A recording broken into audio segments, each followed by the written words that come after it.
Good morning, everybody. Welcome to today's 1 million by 1 million online rendezvous. 1 billion by 1 million, as you know, is the first and only global virtual accelerator in the world.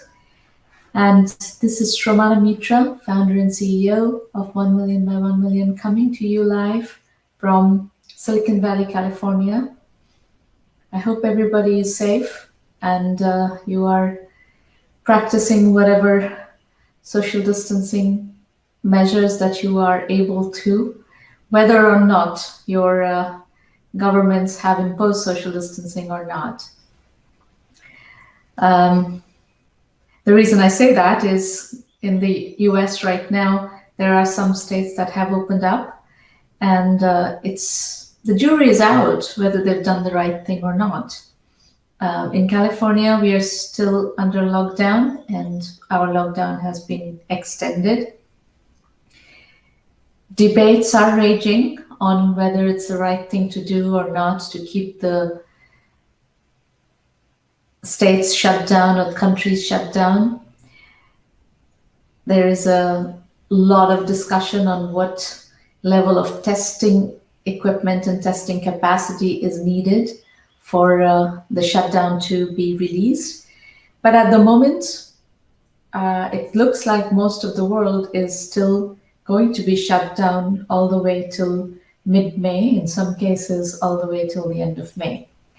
Now, what I'm really looking for are the results of the trials of the drugs that are promising, Remdesivir and hydroxychloroquine combined with azithromycin in the early stages of the infection.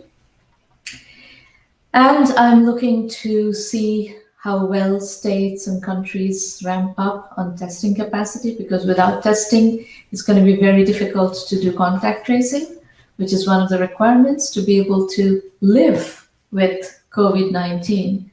It looks like we're going to have to live with coronavirus for the next 18 months. So there will be no vaccine available until the end of 2021. And even when a vaccine may be available, manufacturing 7 billion copies of that vaccine and vaccinating the entire world population is going to take some time. So we're going to have to live with this virus for the foreseeable future. And respite will not come for a couple of years. So in the meantime, we'll have to be productive. We'll have to do what we need to do to maintain our livelihoods, preserve our businesses and so on and so forth. So let's, with that preamble, let's get into questions. Just to set context, if you have come to these sessions, you already know the drill. If this is your first time, what we do in 1 million by 1 million is we work with your businesses in the roundtables. Those are WebEx sessions where you can bring your business and I will be happy to strategize with you on your business. These are safe working sessions, and they happen on Thursday mornings, 8 a.m. Pacific time normally. So this Thursday and all the upcoming Thursdays, we have schedule sessions where we will be working with you. So go to the 1mby1m.com website, go to free public roundtables and register for a slot in that session.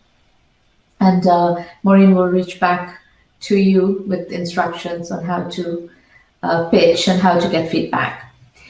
These sessions, the LinkedIn, Facebook, Twitter live sessions that we're doing Tuesday morning, 8 a.m. Pacific time, which is what we are on right now. This is a venue where we're doing Q&A. So I and my team collect different questions from different places that we see, and we get a selection of them to answer in these sessions. And as a corollary to that, I request that you put your questions into the public chat of whichever platform you're dialing from or listening from. And I will either answer you after the video section is over, or if it's a large question that deserves a full-fledged segment, we will do that in the next session. So happy to answer whatever questions that you have on your mind at the moment. So let's go to the first question today. And let's start on a positive note of looking beyond COVID-19, especially beyond the COVID-19 quarantine. People are, starting to look beyond. We have no choice but to find a new normal to adjust to the quarantine situation. But at some point, the quarantine is going to lift, and we will need to think about meaningful economic activity. So the question that I will start with today is, what would be some of the challenges in post-COVID-19 quarantine, and what businesses would most likely succeed in that altered environment? Okay, so let's think through what changes are likely to happen. We are probably going to be working from home regardless of the quarantine being lifted. Mark Zuckerberg was talking on CNN recently, and he said that Facebook is going to continue working from home, continue having its employees work from home because they can. Anytime you are not quarantining, even after the official government-induced quarantine lockdown is over, you may have the option of not quarantining, but I think the responsible thing to do for the most part is going to be to maintain social distance as much as possible, physical social distance. And going to an office in large numbers is a risk. And it's a risk because we don't know a lot about this virus right now. There's a lot of asymptomatic cases. And let me give you a few use cases. If you're in the technology industry, we are used to working in use cases. So let me give you a use case. Let's say you go to the office and, there are asymptomatic people in there and you contract this virus. Now, maybe at home, you have an elderly mother or somebody who is more vulnerable, who gets infected and dies. That's not a desirable use case. So you're going to have to think through these use cases, think through your personal situation, and accordingly make choices. But I think in general, from everything I hear from the corporations, especially in the technology industry, which is where we work, the likely scenario is that people are still working from home. So this is a good question. What do people need to work from home effectively? And that may be something you can consider in determining what do you want to work on. But this is, just an example of what would change and what may be a catalyzing thing to think about in that discontinuity. But I will caveat that by saying, you cannot build a startup without an unfair advantage, lockdown or not. Your unfair advantage generally comes from your domain knowledge. Let us say you're an expert in cybersecurity, especially in compliance. You are in a good position to gauge what are the open problems within your domain of specialization, and then address that problem with an unfair advantage. This is how you come up with startup ideas to work on. You should not come up with startup ideas to work on where you don't have an unfair advantage. Now, in terms of process of how do you come up with an idea to work on, I suggest you immerse yourself in entrepreneurship case studies to catalyze the kind of thinking that leads one to come up with good ideas. You can access the 1 million by 1 million entrepreneurship case studies a few different ways online. Go to the blog, the 1 million by 1 million blog. There is an entrepreneur journey section. These are all case studies and they're all available there for free. There are also 12 books, all available as digital books on Amazon. These are all under the Entrepreneur Journey series title, and each book has 12 to 16 case studies. You can start there as well, and they're categorized by topic. So you could be studying bootstrapping with a paycheck. You could be studying billion-dollar unicorns. You could be studying feminism, which is about women and entrepreneurship. The third way you can study case studies, including the 1 million by 1 million methodology, which is built on top of our body of thousands of case studies, is by joining 1M by 1M Basic, which is our curriculum only option. This curriculum is case study based. We have over 1,000 case studies, including 100 plus unicorn companies, 400 plus venture funded companies, and another 400 plus bootstrap companies.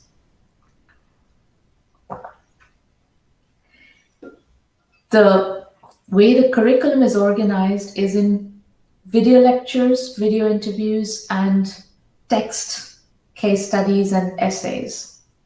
And it's structured in 7 core modules.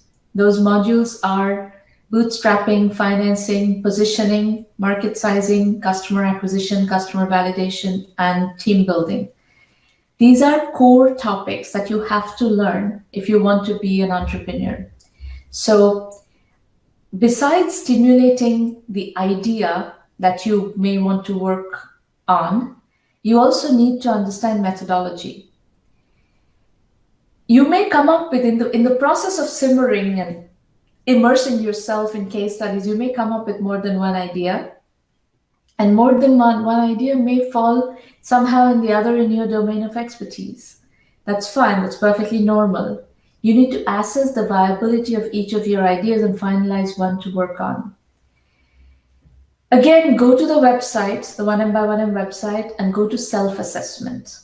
This is a series of questions. It's available for free on our website. This is a free tool that you can use to test your ideas. These are questions that investors would ask you, and we want you to ask these questions of yourselves, especially in validating the ideas. These are useful questions to think through. So, you can take each of your idea through the self-assessment and see which one looks the strongest. And if you're doing 1M by 1M Basic, which is the curriculum, you will have the validation module where we explain how to validate an idea, how to position an idea, how to validate an idea. These are important pieces that will help you figure out what idea to work on. Oftentimes, entrepreneurs zero in on a bad idea and spend 2, 3, 4 years of their lives on a bad idea. That's not a good way to navigate your journey. The 1M by 1M free public roundtables that I talked about earlier are all online, and over 150,000 entrepreneurs have attended them all over the world, from all over the world. All the recordings are available on our YouTube channel, 1M 1M Roundtables. You can go listen to those as well. That'll help you understand case study by case study, it'll help you understand how we evaluate ideas, how we strategize on ideas. And you're welcome to come to any of the live sessions and come discuss your idea with me. They are, as I said, available every Thursday morning at 8 a.m. Pacific. So that's my answer to the question on what are good businesses that you may want to work on. The answer is it is a personal choice. It's not like I can give you 15 different ideas or 150 different ideas for you to pick one. It very much is a function of who you are, what your special expertise is. What do you know that other people don't know? What is your key insight based on which you can create a good idea around which to build a business? A related question that we are getting from a lot of sources is, what could tech entrepreneurs read during this quarantine when you have a lot of time in your hands? I would say read our blog, especially read the Entrepreneur Journeys case studies. where we have, presented the journeys, the entrepreneur journeys of thousands of entrepreneurs. The other thing that you can read, where you have access to open problems and potential ideas, is our thought leadership series.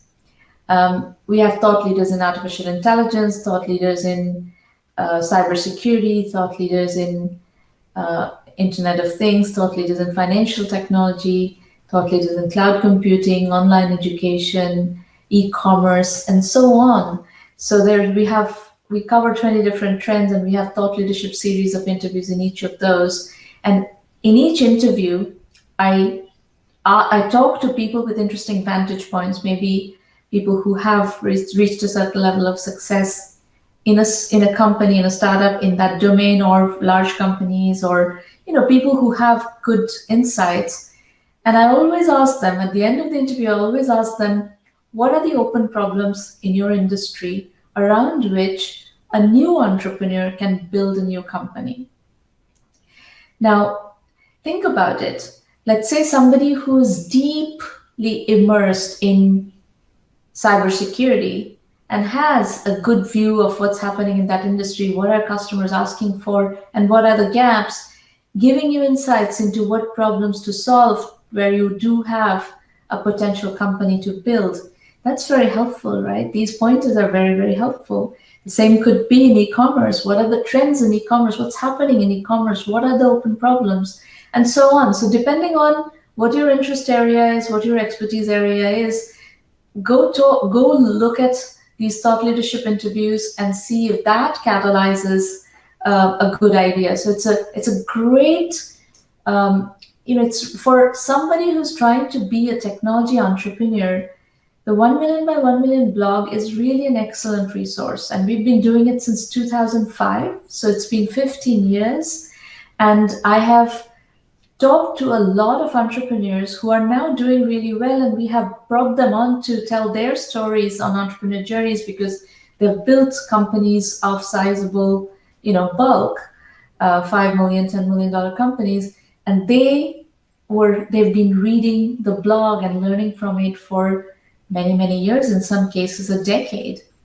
So it's very, very valuable to inform your journey and create a strategy on how you are going to move through an entrepreneurial path given where you are today. And who knows what your situation is. Maybe you have a job, and maybe you are already working on an idea to the side. And this brings me to another related question. What are the best bootstrapping techniques? Well, a great bootstrapping technique is bootstrapping with a paycheck. If you have a job, keep the job. If you're given the option of keeping the job, this is not the case for millions and millions of people in America. 26 million people have filed for unemployment. Globally, 50, 60 million people are unemployed. 260 million people are at risk for starvation out of sheer poverty because they are, daily workers, and they kind of make a living on daily wages. So there's tremendous suffering going on right now. But if you do have the luxury of having a job and you can do bootstrapping with a paycheck, that's a terrific bootstrapping technique. There's another bootstrapping technique that we use a lot, which is bootstrapping with services. And that's one that I would also point you to. Raising funding is a low probability game. Fewer than 1% who try actually succeed.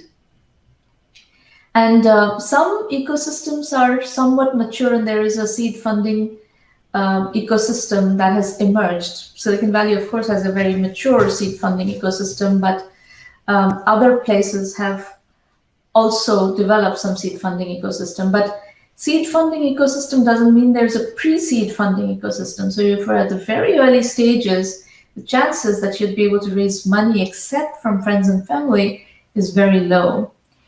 And the bar to raise seed funding is getting higher and higher. Seed investors are operating as growth investors, expecting that the entrepreneur will somehow manage to bridge the gap and bring a concept to realization. In fact, what these investors really want is to invest in businesses that have some traction, not just validation. In short, they want to come to the rescue of victory. And now with COVID-19, the market has slowed down further. People are making a lot slower investment decisions. Those who have invested in companies, their first priority is to make sure that the companies that they have invested in can keep going and don't die in the vine because of the COVID crisis. So their purse strings are really tight. I have talked to investors who are still willing to invest even in this stage. And if you are at a point where I can send you to investors, I'll be happy to send you to investors. I have sent companies to investors even in the middle of this crisis. And investors in my network have accepted to look at those companies. But that is not, an en masse situation. The en masse situation is you're going to have to figure out how to go from concept to traction by bootstrapping. And how do you then bridge the seed capital gap? What do you do if you're full of dreams but stuck in the gap between concept and seed? Offering services is a good way to bootstrap. This remains a controversial point of view. Most industry observers take the position that companies get distracted if they try to bootstrap a product with a service. But from where I sit, bootstrapping products with services is a tried and true method. There are lots of companies that have done it. We actually have a book and a full module in the 1 million by 1 million curriculum on bootstrapping using services. So in the book, there are, I don't remember how many, 12 to 15 case studies of bootstrapping using services that deal with the nuances of the topic. And on the blog in Entrepreneur Journeys, if you do a search on bootstrapping using services, you'll find lots of case studies. And the curriculum, there's a whole module that goes through this topic in great detail. So I would say bootstrapping with a paycheck, bootstrapping with services, these are all good bootstrapping techniques. A third one that you will find some coverage from me on is bootstrapping by piggybacking. And by that, what I'm recommending is you look at different platform as a service situations, whether it's Salesforce's platform as a service or Atlassian or ServiceNow or MongoDB, depends on what is it that you're doing, where you can build on top of somebody else's platform. Shopify has a very good platform as a service offering. You may want to build on a platform as a service, and then ideally you choose a platform that comes with an app exchange, a marketplace where you can sell your product as well to a relevant group of customers.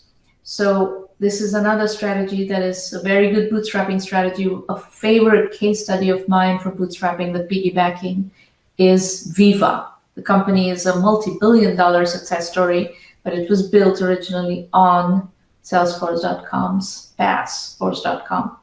So that's my rather long answer to the question, what are best bootstrapping techniques? There's a question, who is listening to entrepreneur pitches during COVID-19? So, depends on if you're asking who is listening in the sense that which investors are listening, or are you trying to practice if you're trying to practice your pitches, you can absolutely come to the 1 million by 1 million free public roundtables, and I will be happy to listen to your pitch and give you feedback. As far as investors are concerned, as I said, many in our investor network are reviewing deals steadily. On Monday, March 30th, just a few weeks ago, in the midst of the lockdown, I introduced one of our 1 million by 1 million companies to 26 VCs. I heard back from half of them by the end of that day, many within minutes. So my take is, if you have a fundable company, there's no reason not to start investor conversations. Notice, however, the word fundable that I just used. I need to be convinced that you are ready to be introduced. The company that I introduced, the Tuesday company from Washington, D.C., this company took a few iterations with me to get ready. They're a member of the premium program of 1 million by 1 million. But eventually, after a few iterations, when I felt they were ready, I did send them to investors. So come talk to me at a roundtable. We are on every week, as always. No disruption, as long as we are not ourselves sick with COVID-19, which we are not at the moment. So I hope to see you at one of the roundtables. Here's an interesting question. What are the fundamentals of marketing a bootstrap startup? Well, one of the best, I think, is guerrilla PR. Using social media in this day and age, you can do absolute wonders. You can really get the word out about what you're doing and who needs to pay attention. So one of the things you need to learn is guerrilla PR and social media marketing. And a related one to that is content marketing. It's basically another side of that same coin, where you write interesting content and then you propagate it through social media. If you are good at writing and conveying the essence of what you do, how you do what you do, to people whom you're trying to connect with and draw their attention on, this is a very good content marketing is one of the best ways to engage people out there who may be somehow relevant to the problem that you're solving, may have the problem, may have insights on how to solve the problem, etc. So I would say look carefully into content marketing, and that serves the dual purpose of guerrilla PR and social media marketing, and it's just like a very sophisticated way to do bootstrap marketing. And it has very good SEO value. If you're doing content marketing on a blog on your site, it has great SEO value as well. The next question is, what could local incubators do during the COVID-19 quarantine to support entrepreneurs? I think that the case that is tricky at the moment is that a lot of local incubators operate as co-working spaces. So it's a little tricky. During quarantine, it's not even possible for entrepreneurs to go into these co-working spaces because it's not allowed. But let's say the quarantine is finished and entrepreneurs can go into local incubators to work in these in these co-working spaces. It's not clear to me that they want to do that, which means that you're going to have to do virtual programming and virtual mentoring. Everything that we do, for instance, we do virtual mentoring. We have a virtual curriculum. We provide introductions to people just by introducing by email. So that one is easier.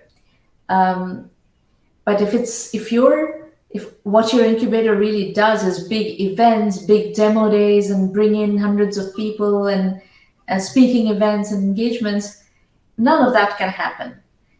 So, in terms of a resource that I can offer you is look into the 1 million by 1 million incubator in a box. That is something that you can layer on top of your incubator or accelerator and do all the things that you need to do virtually using our platform, and we'll be happy to work with you if that's something that you would like to do. The last question is, how can I get feedback from you on my venture? Well, I already told you, I am very accessible. You need to come to one of the free public roundtables, and I will be delighted to spend some time with you looking at your venture, looking at what you're doing, what roadblocks you're facing, and give you feedback, give you guidance on it. The next session where you can come and do that with me is on April 30th. This Thursday, 2 days later, 2 days from now. And then after that, all through May 7th, May 14th, May 21st, and May 28th, we have free public roundtables. So go to the website 1mby1m.com, free public roundtables, and come work with me. I will be very happy to give you my feedback. And that's pretty much what I have for you today. I will, by the way, by all means, ask questions in the public chat, and I will stay and answer those questions. I will adjourn the video session, but I will stay and answer your questions. And if there's a question that you ask that deserves a longer answer, I will bring that question into the next session and answer it in one of the segments. Thank you for coming today, and be safe. Bye, everybody.